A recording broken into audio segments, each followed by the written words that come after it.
আমার জীবনে কোরআন শরীফের সবচেয়ে বেশি ভয় পাই যে আয়াতটা, আমার সবচেয়ে বেশি কলজা কাঁপে। কোরআন শরীফের একটা আয়াত আছে সূরা মুজাম্মিলে, আমি এই আয়াতটা শুনলেই আমার কলজাটা কাঁপে।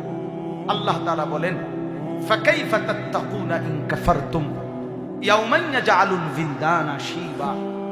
আল্লাহ বলে, বান্দা, এই যে তুমি নাফরমানি করছো, এই যে নামাজ পড়ো না, মিথ্যা বলো, চুরি ডাকাতি জিনা ব্যভিচার মদ জুয়া সুদ ঘুষ নাচ গান, এই হারামের মধ্যে যে ডুবে আছো বান্দা, সেদিন কিয়ামতে তুমি কেমনে বাঁচবা?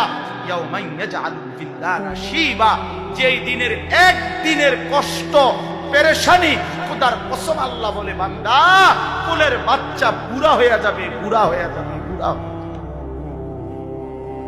একদিনের পেরেশানিতে একদিন,